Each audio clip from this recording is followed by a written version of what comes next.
carboxylate anions, which is treated with a metal ion, which can able to donate the electron. Then it have carboxylate ion gains one electron.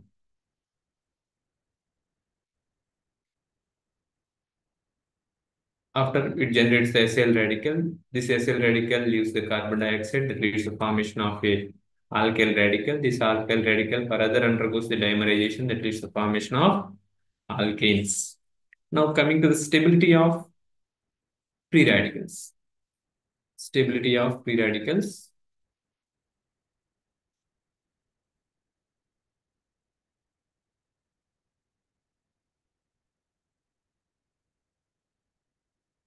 Stability of free radicals. Simple alkyl free radicals are stabilized by hyperconjugation, and benzylic and allylic free radicals can be easily stabilized and more stable than the alkyl radicals. Therefore, this stability can be achieved by the plus M mesomeric effect.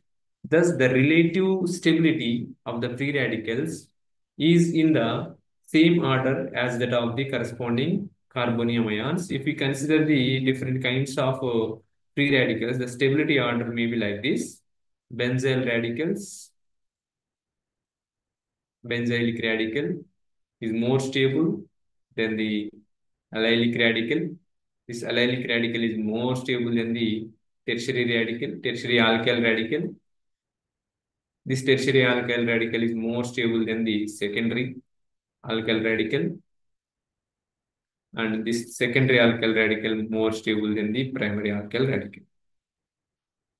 When we compare it to, it is more stable than the methyl radical. Almost the methyl radical may not be isolated sometimes. Okay, the long-lived free radicals. There are extremely stable free radicals are we can see in the literature. Their solutions are paramagnetic and often colored due to the paramagnetic nature, due to the presence of a odd electron. It exhibits the intense color of the solutions. Whenever we are dissolving those free radicals in a solvents, they exhibit the color.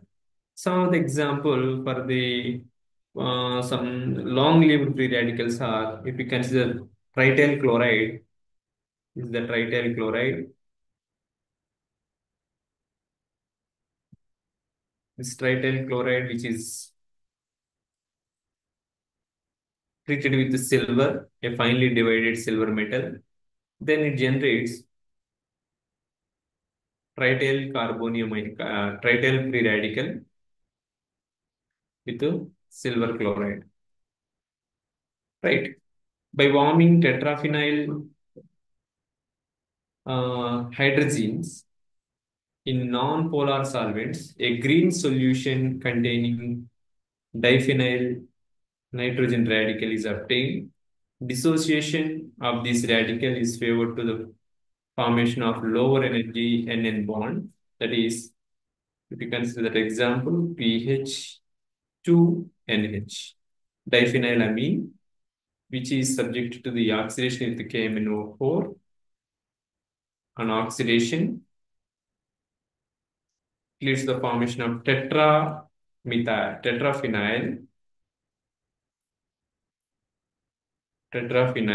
hydrazine. Tetraphenyl hydrazine, which is undergoing the dissociation of this. Now that leads to formation of diphenylamine radical with the two equivalents. Then a solution of diphenyl disulfide on warming becomes yellow colored, containing phenyl sulfide radical, right? For example, diphenyl disulfide is on just warm up. It undergoes the homolytic cleavage that leads to the formation of phenyl sulfide radical. Right. These are the formation of several kinds of radicals and their stabilities. Now, structure of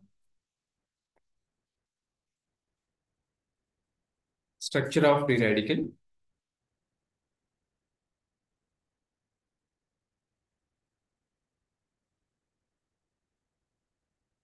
Structure or geometry of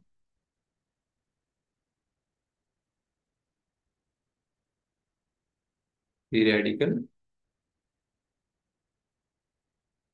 When we coming to, this is the carbon.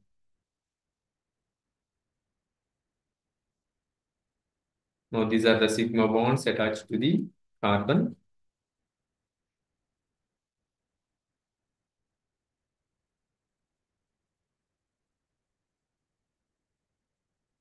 Right. Now, these three bonds are coplanar. That means they are existing in the same plane. And it is having a one unhybridized p orbital. That unhybridized p orbital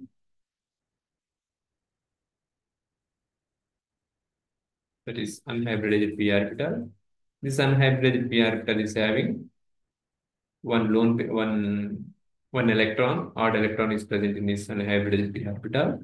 It is perpendicular to this plane. This is the plane which is passing through three carbon attachments and carbon attached sigma bonds and carbon. And it is also existing in pyramidal shape also. This is the planar shape. And sometimes, based on the structural properties, it exists in the pyramidal shape. In that pyramidal shape, that means it is existing in the sp2 hybridization here. It is exhibiting the sp3 hybridization. Now, how these radicals can be detected?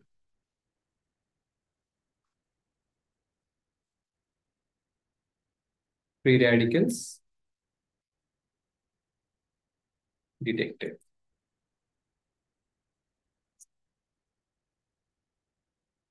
More stable free radicals can be easily detected by molecular weight determination. Molecular weight determination. First one, we can detect it, the free radical if it is a more stable one by using molecular weight determination.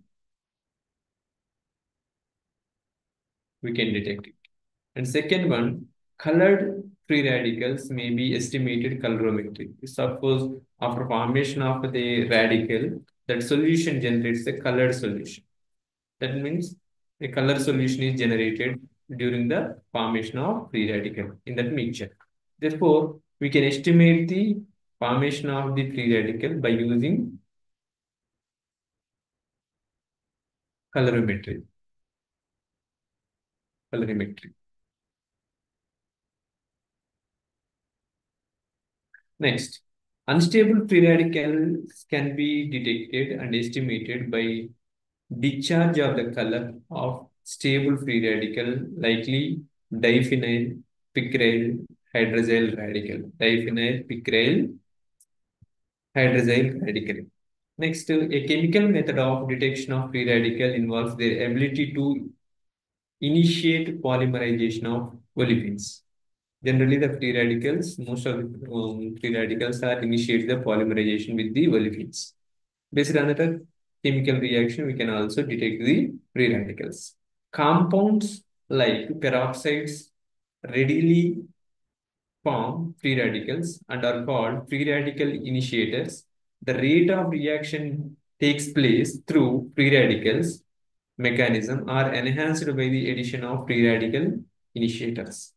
Compounds like phenols, amines, and iodine readily react with free radicals. These are known as free radical inhibitors. Phenols, amines, and iodines are readily react with free radicals. Therefore, they can, whenever we are going to detect, is there any color solution generated? If we are adding phenol or amine or iodine, that will be decolorized. That indicates that it is the color reaction between the free radical and those substances. Addition of free radical inhibitors decreases the rate of reaction proceeding through the free radical formation. or free radical intermediate. Free radicals can be detected by electron spin resonance spectroscopy, electron spin resonance, or electron paramagnetic resonance spectroscopy.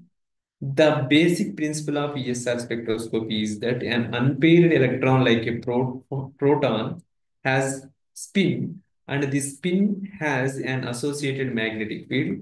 When a free radical is placed in a magnetic field, uh, subject subjected to electromagnetic radiation, the unpaired electron takes up two orientation. Transition between stable and less stable levels should produce a line in the ESR spectrum. Actually, several lines instead of a single lines are observed due to this coupling of the odd electron with the protons situated in the radical carbon. The number of lines in the ESR spectrum will be n plus 1. Methyl radical, for instance, showing 3 plus 1, that is 4 lines are shown in the spectrum. The ESR spectrum of cycloheptatrinyl radical shows 8 equally spaced lines indicating the coupling of even equivalent protons, that is 7 equivalent protons with the odd electron. Electron spin resonance spectroscopy can study radicals even in the concentration of as low as 10 to the power of minus 8 moles. Reaction of free radicals. That is the reactions which are involving free radical. Reactivity of free radicals.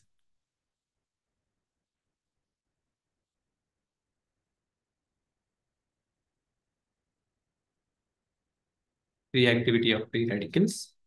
Uh, Addition reactions of free radical.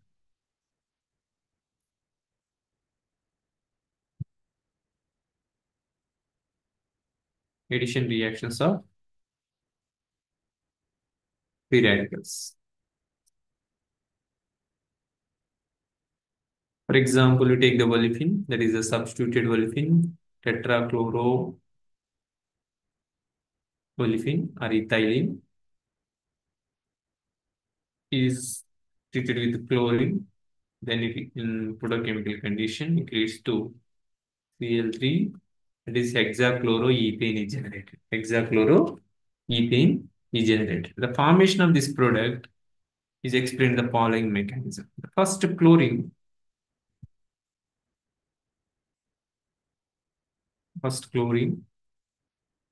is treated with under photochemical condition. It is undergoing homolytic cleavage. The chlorine radicals are generated. The two chlorine radicals are generated. These chlorine radicals is reacting with tetrachloroethylene. Now, this radical is undergoing the addition on that pi bond. Then at one carbon, the chlorine will be added or readily generate a bond, sigma bond. The pi bond will be consumed. Now this pi bonded electrons, one of the pi bonded electrons, one of the electron is utilized in the formation of sigma bond with its chlorine. Then one odd electron is remained on the carbon, that is the secondary radical is generated. Again, it is reacting with another radical of chloride. That leads to formation of hexachloroethane.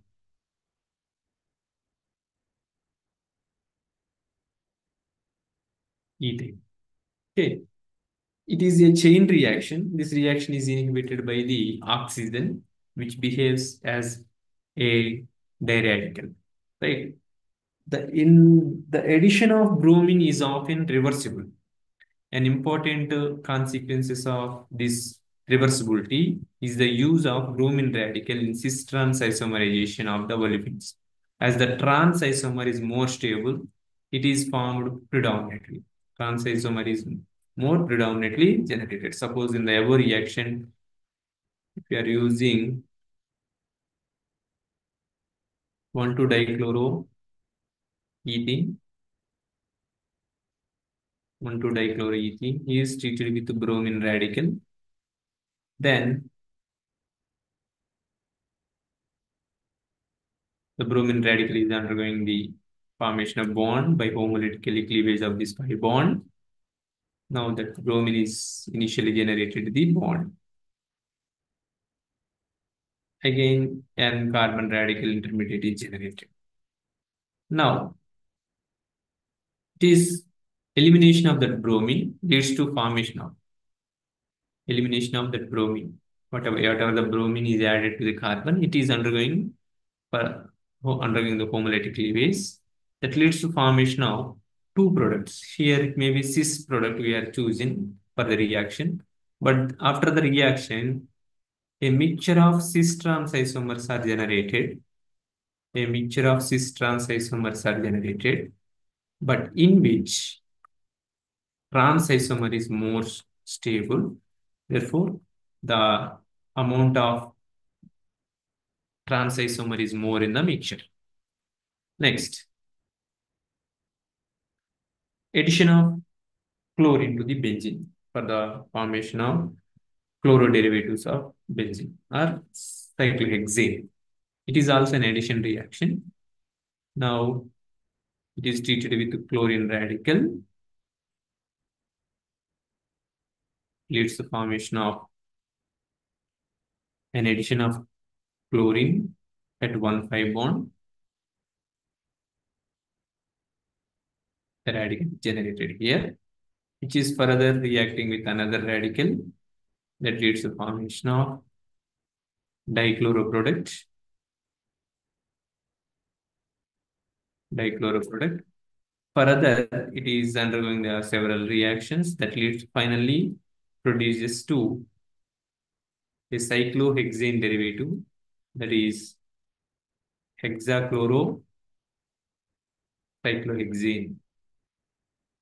Hexachloro cyclohexane is generated. Okay, this is the one of the reaction. And the addition of hydrogen halides.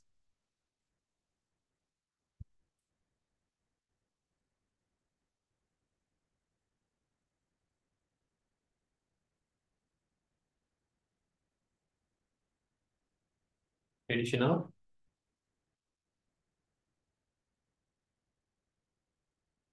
hydrogen halides. If you take a olefins or allylic system, in the presence of peroxides,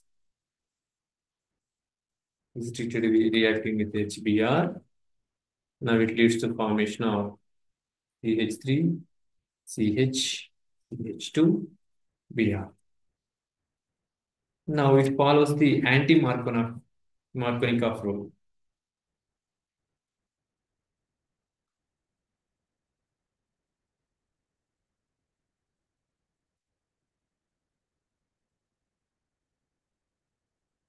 Anti-Markovnikov rule or anti-Markovnikov addition. Right. For example, can take the same reaction on elaboration is treated with bromine radical. The mechanism. In this mechanism, first this HBr undergo homolytic cleavage, H radical and Br radical is generated. Br radical is generated. This radical sum may be formed in the presence of radium. It forms their radium hydride and bromine radical. Okay, you can show in both ways. Now, suppose if you believe this reaction may take place in two directions. How? This radical may be attacked at this carbon or this carbon. Both theoretically, both the carbon centers are equally property. Suppose if it is attacked at the second carbon, CH3 is generated. Now this is the 2-bromo propane. 2-bromo propane is generated, or 2-bromo propyl radical may be generated instead of addition of hydrogen. hydrogen radical. Or other product, CH2, H2Br. This is the, here it is involving, suppose there is no attacking of hydrogen radical, it leads to the formation of a primary radical. In this case, there is no addition of hydrogen radical, it is involving the formation of secondary radical. It generates the formation of primary radical, it is involving the formation of secondary radical. That secondary radical indicates that the secondary radical is more stable than the primary radical. Due to this reason, the formation of primary radical is almost is prohibited. Therefore, only the secondary radical is generated. That secondary radical involving for other hydrogen radical abstraction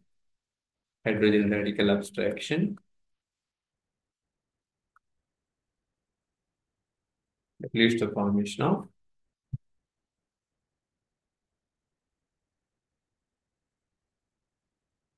alkyl bromide, that is propyl and propyl bromide.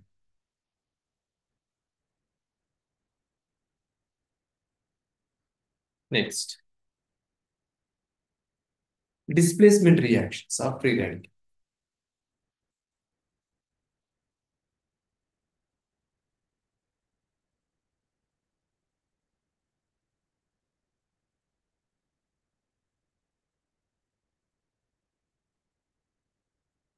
Displacement reactions of free radicals. For example, halogenation of alkanes.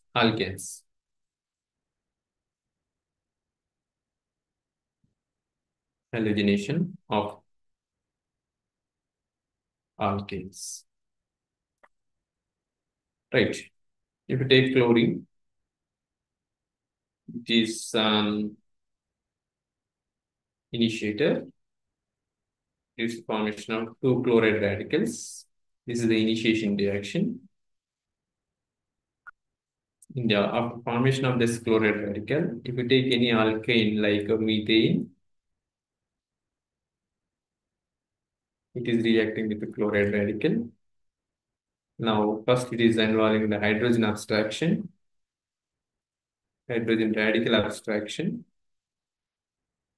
Now, that chlorine radical is generated the HCl. Simultaneously, methyl radical is generated. After the formation of this methyl radical, further it is reacting with another molecule of chloride. It reacting with another molecule of chloride. This is the propagation step. In this propagation step, these two are the propagation steps. Okay. Now it leads to the formation of methyl chloride. And again formation of chlorine radical. Now the termination. This is the propagation step. Now both the radicals, whatever the radical remained, one here and one other newly found, both will combine together. Both radicals can lead to the formation of chlorine gas, or whatever the methyl radicals generated in the reaction, both will be combined to dimerization to form ethane. Or if the methyl radical with the chlorine radical both will be combined to produce methyl chloride. These are the termination steps. Termination step. In this reactions, the order of reactivity of halogen on in this particular mechanism type, fluorine is highly reactive, and then the chlorine, and then the bromine, and then the iodine. These are the order of reactivity. Order of reactivity. Next, coming to the bromination of using N-bromosuccinate. Bromination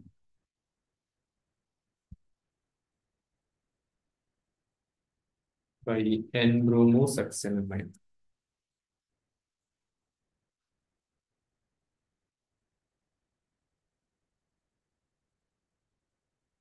N-bromosuccinimide.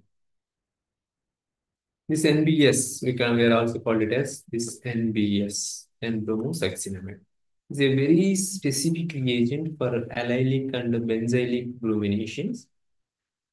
These reactions are generally initiated with peroxides or ultraviolet rays or ultraviolet light. Now, suppose if it is the cyclohexene, this is the cyclohexene derivative, hexene, cyclohexene, which is treated with NBS, and it undergoes the allylic bromination. This is the allylic position, where N is substituted with the hydrogen. That is called 3-bromocyclohexene. 1, 2, 3, 4, 5, 6. 3-bromo cyclohexene. You take a normal allylic substrate. It is reacting with NBS.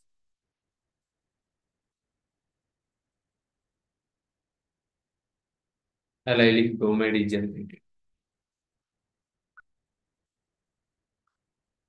If you take toluene,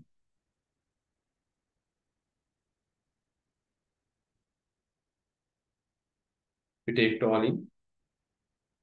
is subject to reaction with N-bromosuccinimide, it produces benzyl bromide.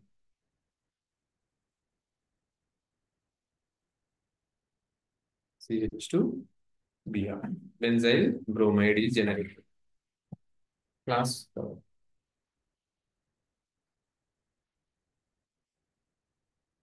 benzyl bromide, right? If you propose the mechanism of the N-bromosuccinimide reaction on allylic systems, you take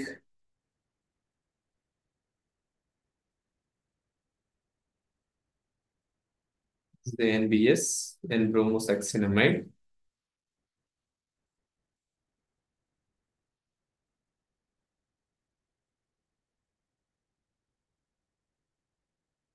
This is N-bromosuccinimide, NBS, is on reaction, the photochemical condition. It is the initiation reaction. It leads to formation of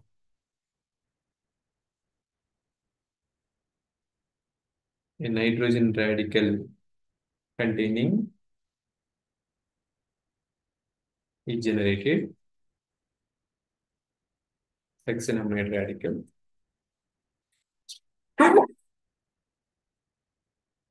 After the formation of this radical, we see that if you are adding cyclohexene,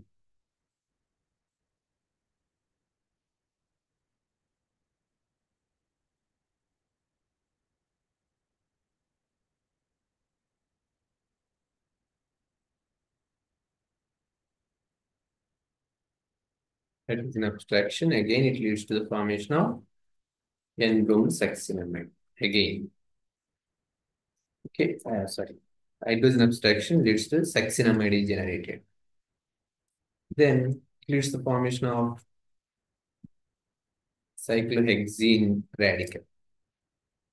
This cyclohexene radical, whenever we are taking another molecule of NBS, now it leads to the formation of 3-bromocyclohexene. Now this is the cyclic mechanism. This is the cyclic mechanism. Okay. Now, some other auto-oxidations. The order of reactivity with the hydrogens. When you coming to benzylic position, hydrogen abstraction will be easily takes place. Therefore, benzylic substrate undergoing the bromination with the NBS is more reactive than the allylic Allylic is more reactive than the tertiary. Tertiary is more reactive than the secondary. Secondary is more reactive than the primary. Primary is more reactive than the methyl. Okay, some auto oxidations. Suppose we take a decline. This is the decline, undergoes the auto oxidation. Oxidation that leads to formation of a peroxidation takes place. This is the auto oxidation product, right? Cyclohexene, if you take cyclohexene, it is also undergoing the auto oxidation with hydrogen peroxide. Then that leads to formation of insertion of oxygen between the carbon and the hydrogen.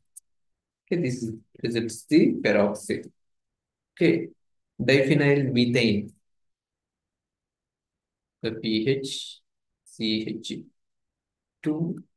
pH. Diphenyl methane is also undergoing the auto oxidation that leads to oxygen is inserted between the hydrogen and the carbon bond, and one hydrogen is here. Okay, this is called auto oxidation reaction.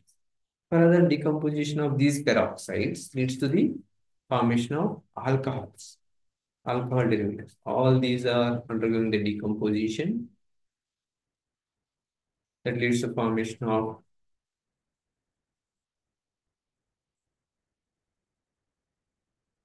alcohols and OH radical. Here also, sorry,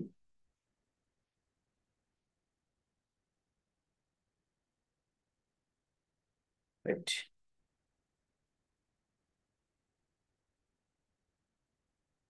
OH plus OH radical. Here also, pH, CH, OH, and pH. This secondary alcohol is generated. Okay, these are the some of the reactions of free radicals.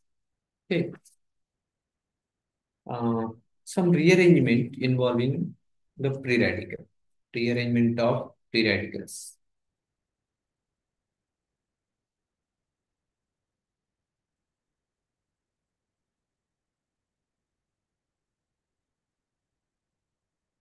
Rearrangement of free radical. If you take 3,3,3 triphenyl propanol aldehyde, the pH, C, pH, pH, H2C, tertiary butyl oxyl radical. It leads to formation of tertiary butyl alcohol. At the same time, carbonyl radical will be generated.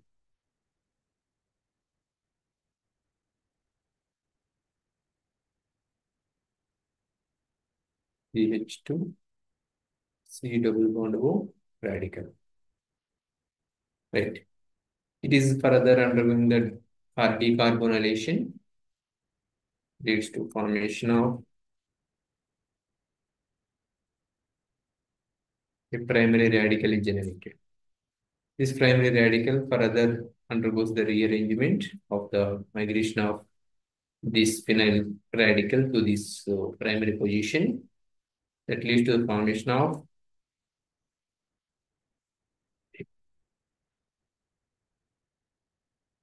highly stable benzyl radical derivative.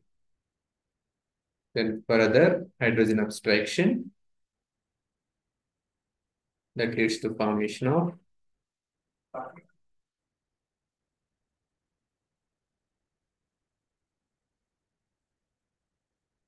this is the product.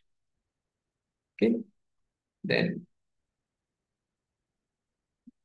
we can see the same type of reactions.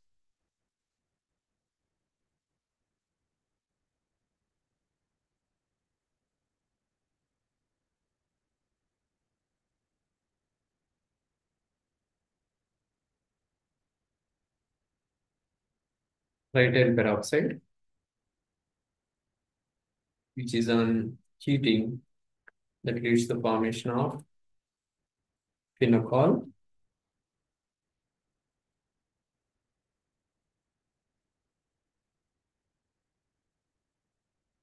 generated. Not OH, sorry. OPH. OPH. This is the dimerization. How it is generated on heating. Two molecules of triphenyl, triphenyl pharmyl radical. Now, it is again undergoing the rearrangement of the phenyl ring, phenyl group or phenyl radical, OPH and radical, which is further undergoing the dimerization. That leads to the formation of this product. Okay, this is the rearrangement generally occurred when the free radical is involved in the reaction. Right? Okay, we'll continue the next class. Thank you.